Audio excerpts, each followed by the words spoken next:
buenas tardes. En primer lugar, como no puede ser de otra forma, agradecerle a este grupo recién creado, Ciudadanos de Cádiz. De paso le doy la enhorabuena, aparte del agradecimiento, la invitación, la oportunidad de poder hablar sobre el sector agrario. Nosotros siempre agradecemos que nos brinden esa oportunidad, porque en la organización nos dedicamos también a dar a conocer cuál es nuestra circunstancia, y cuando lo hacemos ante grupos políticos, pues descaradamente intentamos influir en los programas electorales, como no puede ser de otra forma. Tenemos intereses y por ahí es por donde nosotros intentamos hacer valer nuestras posiciones que aprobamos en nuestros congresos, como cualquier tipo de organización, ¿no? Entonces, para nosotros siempre es una oportunidad buena, pero si además tiene esta frescura que tiene Ciudadanos de Cádiz, pues yo creo que yo vengo a gustísimo aquí, a Arco siempre, porque además es un sitio donde tenemos una oficina muy fuerte, tenemos muchos afiliados, pero se respira un grupo alejado de lo macro, ¿no?, de ese bipartidismo, y a mí la verdad que me resulta atractivo hablar en este tipo de foro, porque entre otras cosas se me puede soltar más la lengua, aunque no es mi intención. Yo vengo hoy quizás a decir, como pone en el título, a hablar de Cádiz y a dar a conocer una realidad que en algunos de vuestros casos la conoceréis, porque seguro que hay gente aquí relacionada con el sector agrario, y en otros casos puede soltar como un castañazo, no lo sé. Yo tengo que soltar datos en cualquier caso, voy a intentar hacerlo lo más ameno posible y con la circunstancia del PowerPoint, que tampoco es lo que me gusta a mí. A mí me gusta más hablar de viva voz, de tú a tú, sin papeles, pero yo creo que hoy tocaba dar algunas cifras para situar a la provincia de Cádiz desde el punto de vista agropecuario dentro de esa realidad económica general, que es la que creo que está intentando dar a conocer en la jornada. Entonces, en la primera diapositiva lo que hablo es de cómo se distribuye Cádiz desde el punto de vista comarcal, y hay cinco comarcas agrarias muy bien diferenciadas, ¿no? Las tienen ahí, además coinciden con la palabra OCAS, que es donde la administración tiene las oficinas comarcales agrarias, la administración andaluza. Y bueno, tienen ahí la Sierra de Cádiz, en donde nos encontramos ahora, el litoral, las Andas, el campo de Gibraltar y la Campiña. Estas demarcaciones no son fruto de un capricho administrativo, sino que devienen de lo histórico, de las distintas formas de hacer agricultura y ganadería que hay en las distintas zonas. Aunque también es verdad que en todas las zonas hay agriculturas comunes. Quiero decir, cereales hay en todas, ganadería hay en todas, en unas más que en otras, en fin, se mezclan, pero hay cultivos predominantes y formas de hacer agricultura en cada una de las zonas, y por eso de la diferenciación en comarcas agrarias. Son, en total, el SAU significa superficie agraria útil. En total tenemos en Cádiz 420.000 hectáreas de superficie agraria útil, pero con actividad agrícola tenemos 327.000, de las cuales 93.000 se dedican a pastos para ganadería. Y esto es muy importante porque luego veremos el peso que tiene la ganadería en la provincia de Cádiz. La diferencia entre superficie agraria útil y actividad agraria lo voy a explicar. Son terrenos, la diferencia entre 420.000 y 327.000, son terrenos en donde se pueden aplicar los derechos de la PAC, que los agricultores pueden cobrar por aplicar esos derechos, pero no son terrenos desde el punto de vista agrario buenos, no son buenas tierras. Después explicaré por qué. Esto que suena una barbaridad y que lo es fruto de la política agraria comunitaria. O sea, ya lo adelanto. Aquí viene dinero de Europa por no producir. Y no producir significa aplicar unos derechos adquiridos de ciertos agricultores que lo aplican en esas tierras que son elegibles, aunque no sean útiles desde el punto de vista agrario. Esto es como el que le toca un cupón, ¿no? Va a tocar el cupón de un derecho adquirido de la política agraria comunitaria, yo lo aplico aquí, y la Unión Europea no me exige absolutamente nada. Simplemente que el terreno sea elegible y tenga una actividad mínima agraria, que puede ser que pasen 3 cabras por allí. Esto ocurre en esta provincia y en el resto de la Unión Europea. No crean ustedes que esto es una circunstancia específica de Cádiz. Bueno, pues Cádiz, con esa superficie, representa el 9,6% de Andalucía, que no está mal, pero además tenemos dentro de la zona gaditana tenemos una zona de secano y tenemos un 20% de esa superficie agraria puesta en regadío. Y los regadíos de Cádiz son muy especiales, muy diversos, están, como viene abajo, perfectamente tecnificados. Aquí vino una forma de traer dinero mediante la modernización de regadío, y venían incluso subvencionados hasta el 90% en las últimas normas que hemos tenido en este sector, lo que ha hecho que el regadío andaluz en su conjunto y el gaditano específicamente cumpla con los criterios de eficiencia, ahorro de agua, pero caiga, ya también lo digo, en una subida de costes descomunal. Antes regábamos prácticamente a pie, como regaban los árabes y los romanos, por la caída natural de la gravedad del agua, y ahora lo que hacemos es impulsarlos con electricidad. Esto es muy bueno, es muy fácil regar, todo automático, incluso lo podemos hacer de forma telemática, de forma que alguien con el móvil puede mandar a regar su finca, pero ya sabéis cómo están las compañías eléctricas. El agricultor antes tenía una tarifa especial, se llamaba tarifa bonificada, la tarifa para los regantes, y hoy en día nos han liberalizado, con lo cual somos un consumidor más. Es cierto que no pagamos igual que una vivienda, porque mueve mucho volumen, sería imposible, pero hemos entrado en una espiral de costes de producción con la energía que no se puede asumir desde el punto de vista de regante.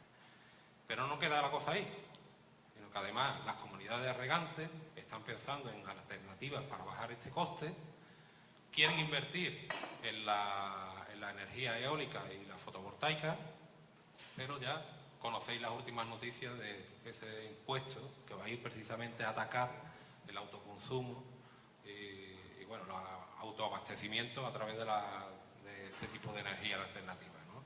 Con lo cual deja sin salida al regante, y me temo que aquí va a haber un antes y un después de aquí a poco tiempo, con la nueva subida que se estima que va a costar entre 150 y 200 millones de euros en Andalucía la subida de la electricidad, de las que hay prevista, de las que vienen y de las que vendrán. Es una barbaridad que no puede asumir el regante. Pero bueno, hicimos la tarea, cumplimos con una directiva europea, que era la directiva marco que entraba en vigor en el año 2005, que hablaba de recuperación de costes del agua, en fin, todo muy bien, y ahora resulta que es como el que se compra un Mercedes, pero no tiene dinero para llenar bombo. Por poner un ejemplo bastante gráfico, vamos en el Mercedes, pero no podemos andar con él. Como hubiera dejado usted con el 600, y a lo mejor hubiera tirado más agua, pero bueno, si hubiera evaporado, hubiera debido otra vez, hubiera caído, tampoco era un daño medioambiental demasiado grande. Ese es el problema fundamental que tiene la parte regable que hay ahora mismo en Cádiz.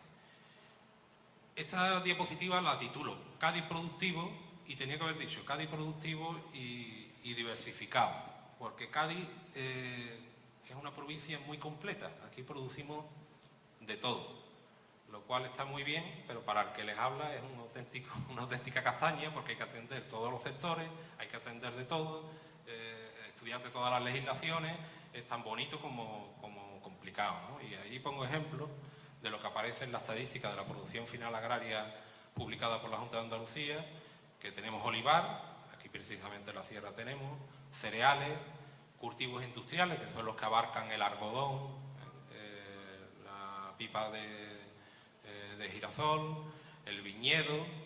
Bueno, los industriales también entra un cultivo importante que es exclusivo de Sevilla y Cádiz, en lo poco que queda, que es la remolacha azucarera, el viñedo, cítricos, subtropicales en la zona del campo de Gibraltar, hortalizas, fundamentalmente diseminados en toda la provincia, pero fundamentalmente en la zona de costa noroeste y Conil, flor cortada, que eso es algo también exclusivo de Andalucía y, si me apuran, de Cádiz, Sanlúcar y Chipiona, y queda muy poquito, hay que dar la voz de alarma con la flor cortada.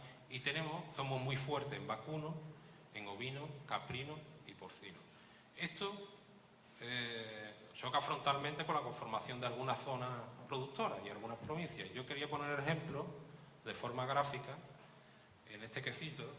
Arriba está Cádiz, con todo lo que acabo de nombrar, con la distribución superficial, y abajo está la distribución superficial de Jaén. Ya veis que lo verde, lo más grande de Jaén, evidentemente, es el olivar, y lo demás tiene una presencia prácticamente testimoniarlo. Entonces Cádiz es una provincia muy rica y tiene una diversidad muy importante. Creo que lo único que nos queda prácticamente por poner es el tabaco, ¿no? Que lo tienen otra provincia y aquí no lo tenemos, en la provincia gaditana.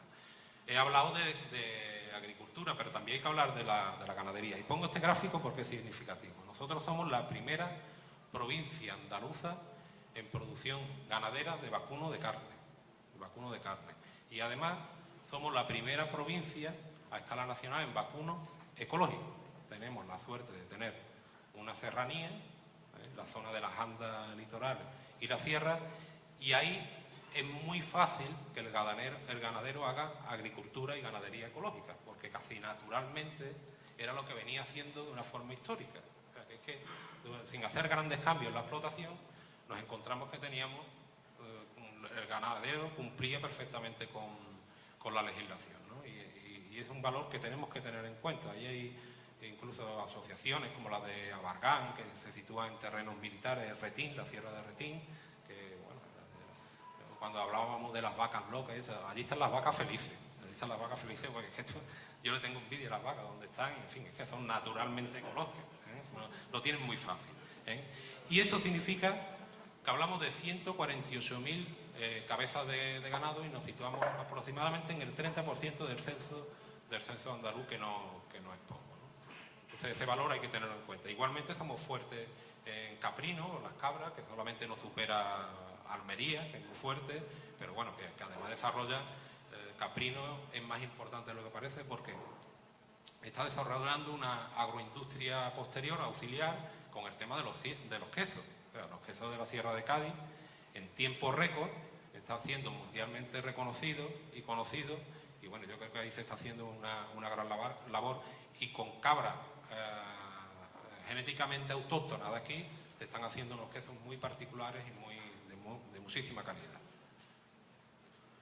Pero ¿cómo son las explotaciones en Cádiz? Si hablamos de tamaño, también somos diferentes. En el gráfico de arriba, ya me quedan 3 minutos a mí, pues me quiere quedar un poquito más, porque no tengo forma de hablar de lo que me interesa. También somos diferentes. La explotación media gaditana tiene casi 62 hectáreas y la explotación media andaluza tiene 22,3. Y en Cádiz solamente se sitúa el 4,2% de las explotaciones. Esto tiene una explicación, que se llama latifundismo. Por un lado tenemos latifundismo, grandes cortijos, pero por otro lado tenemos minifundismo.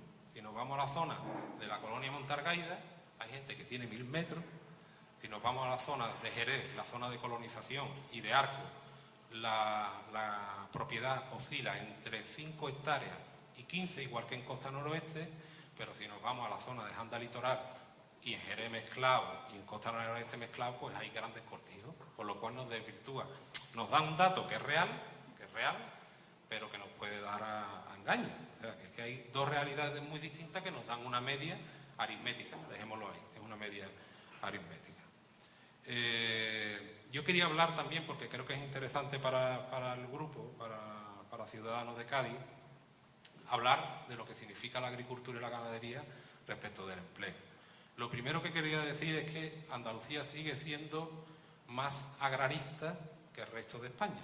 Y ahí en la gráfica de arriba es una comparativa con España, que es la columna roja, con la Europa de los 17, la Europa de los 15 y la Europa de los 27, la de los 17 son los que están acogidos al euro, pero en cualquier caso veis que la franja andaluza alcanza casi el 8% de ocupación relacionada con la agricultura. Entonces nosotros estamos todavía, no sé si porque queremos, porque no tenemos más remedio, ocupándonos en labores agrarias y ocupando a muchísimas personas. En el quesito de abajo vemos cómo se distribuye en Andalucía, que la agricultura casi alcanza también el 8%, la industria el 9,1%, la construcción, que se ha venido muy abajo, al 7,8%, y el resto son servicios.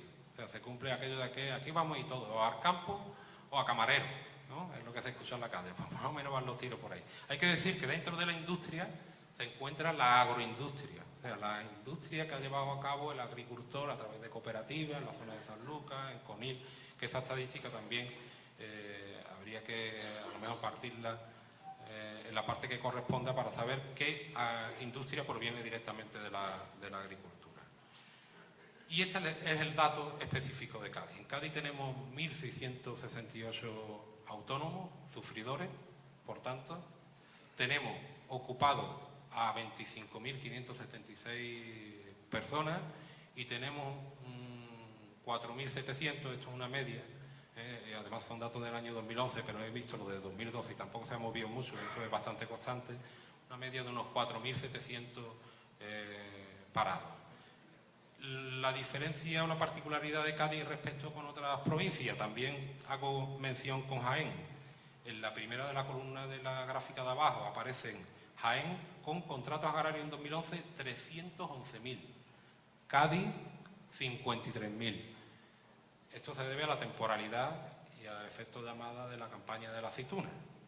En Cádiz, por tanto, tenemos menos empleo agrario, menos porcentajes, pero más estable. Se producen menos niveles de contratación. Es un empleo mucho más estable. Y mientras más intensiva es la agricultura, más estabilidad le da el empleo. Y me refiero, si nos vamos a hortícola, es más fácil tener a un hombre o una mujer fijo en el campo que si nos vamos, por ejemplo, al arroz. Hay estudios en donde en Conil, por ejemplo, se nos dice que se da un jornal año por cada 10 metros de invernadero y en el arroz necesitamos para ese mismo jornal 1 hectárea. Esto es así de real, pero para que vean los dos extremos de la diferencia que hay entre los dos tipos de agricultura. Y también traía una grafiquita, porque es muy curiosa, que a partir del año 2008 estas dos variables empiezan a comportarse de una forma diametralmente opuesta, creo que se dice, ¿no? Como si fuera un espejo, ¿no? Parece que se están reflejando. Bueno, pues el régimen agrario, el nivel de ocupados que tiene, cómo va creciendo, coincide con la crisis y con la huida de la gente de la construcción y cómo el nivel de la construcción, servicios y demás va bajando. Lo que uno hace, el otro lo hace, pero al contrario. Con lo cual yo lo titulo que se convirtió durante una época, ya no tanto porque no tiene más capacidad de absorción, en sector refugio. Eso lo hemos vivido todo con algún familiar. El fulanito estaba en la construcción, que además trabajaba de lunes a jueves, en la mayoría de los casos, ganaba mucho dinero, venía con el coche nuevo, no tenía ningún tipo de cualificación, el niño había dejado los estudios para irse también de peón y de buenas a primeras sacaba todo. ¿Y qué es lo que queda? Pues vamos al campo, a intentar resituarnos en el sector agrario. Entonces ha servido en cierta forma de colchón y de sector refugio. Solamente un dato más, que yo no quiero cansar con los datos, de la renta agraria en Cádiz. Ahí veis, en producción agraria 2012 tenemos 731 millones de euros, en producción animal, o sea, referido a los ganaderos, tenemos en el año 2012 169 millones, y abajo he puesto un dato del descenso continuo de los últimos 7 años de la renta agraria, que no hay que confundir con la producción agraria. La renta agraria es lo que nos queda, o sea, los beneficios, ¿no? Lo que queda dispuesto para el sector, aunque no van amortizaciones ni van una serie de costes que quedan fuera de esa estadística, pero hay una bajada muy importante. Y pongo el ejemplo que en la campaña 2005 había de renta agraria 724 millones de euros y en la campaña 2012 había 533 millones de euros. Y esto supone una bajada importantísima, brutal, del 26%. Eso también está ocurriendo en el campo gaditano.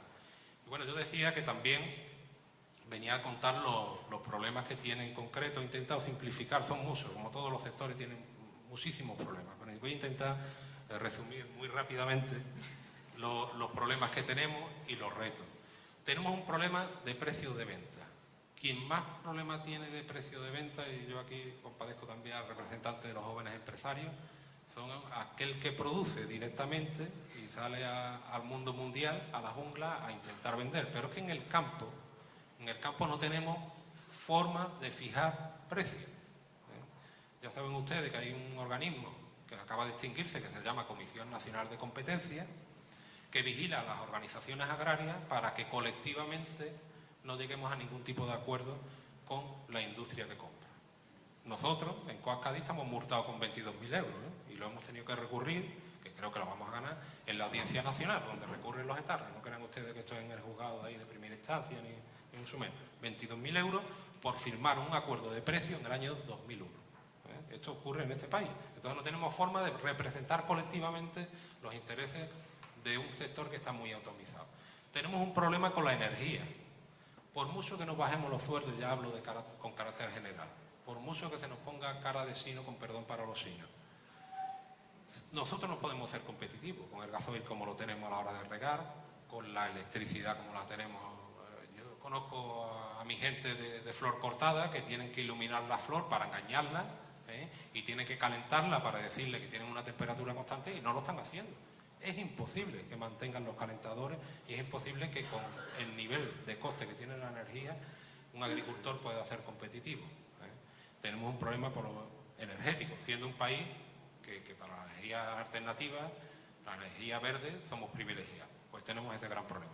Tenemos una fiscalidad inadecuada que evoluciona como si el sector evolucionara adecuadamente cuando vamos hacia abajo. Antes hemos visto la renta agraria, con lo cual hay que adecuar la fiscalidad a la capacidad contributiva del sector, y teníamos lo que decíamos, la CNC, la prohibición de negociación representativa por parte de los agricultores.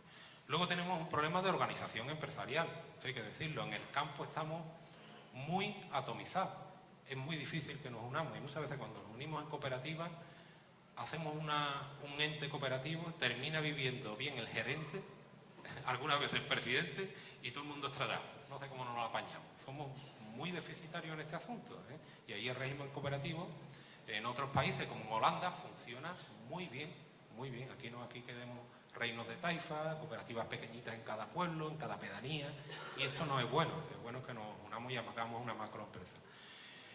Y luego tenemos las políticas agrarias, algo que no depende aparentemente de nosotros, de nuestros políticos cercanos, porque dicen, no, es que esto lo dicta Europa, parece que lo ha dictado ya la Biblia en pasta, ya nos tenemos que quedar quietos y contra esto no hay forma de pelear. Las políticas agrarias que le vienen muy mal a la agricultura mediterránea y por tanto le viene muy mal a la agricultura gaditana. ¿Y por qué? Porque Francia y Alemania fundamentalmente están dictando políticas como trajes a medida para ellos, en cereales, azúcar, y están abriendo fronteras mediante acuerdos bilaterales con países terceros, entregando la agricultura mediterránea. ¿Con quién firmamos los acuerdos? Con el arco mediterráneo, con Marruecos. Pongo el ejemplo de Marruecos, que son más países, porque es el más conocido, ¿no? Yo entrego el tomate, te abro la frontera, no te pongo contingente ni ningún tipo de control, que no lo hay, no hay ni una báscula en Algeciras, ni hay inspectores, es mentira, no lo hay, ni fitosanitarios, ni de ningún tipo. Entrego el tomate y yo a cambio, Alemania, por poner un ejemplo, exporto tecnología. Usted me abre las puertas porque yo tengo la Bosch, tengo la Volkswagen, y yo entrego a la agricultura que no es mía. La mía, ya yo le hice una política agraria comunitaria adecuada, como los cereales. Francia se ha quedado con el azúcar, nosotros teníamos aquí 3 fábricas, una muy cerquita en Gédula, 2 en Jerez, pues vino mucho dinero europeo para que desmanteláramos. Le llamaron la reconversión del sector, en vez de desaparición del sector. Se cogieron muchos millones de euros, incluso por los agricultores, por abandonar la posibilidad de poner remolacha. Esa es la dirección de la política agraria comunitaria. Reserva de las producciones continentales, entrega de las producciones mediterráneas y apertura mediante acuerdos bilaterales con terceros países. Y por contra, para ponerle la guindita al pastel, tenemos políticas nacionales casi inexistentes. Cada vez el Ministerio de Agricultura está menos dotado y además tiene menos ganas de intervenir, y además con la excusa de que como tenemos en este ámbito la soberanía cedida a Europa, pues no podemos hacer nada. Y una junta que cuando le dan la oportunidad de gestionar suele ser lenta e ineficaz. Y pongo un ejemplo, la junta reparte todos los años 2.000 millones de euros en ayuda procedentes de la política agraria comunitaria. Pues el 70, 80, 90% de los agricultores tienen quejas de la gestión de esos 2.000 millones. Eso es como si yo a mi niño le voy a poner los redes cada fin de semana y encima el niño protesta. Algo está fallando. Se gestiona muy mal la parte de gestión desde el punto de vista administrativo, la política agraria comunitaria que nos toca. Y yo ya os doy las gracias y te pido perdón por haberme colado. Yo había medido el tiempo, pero miro muy mal,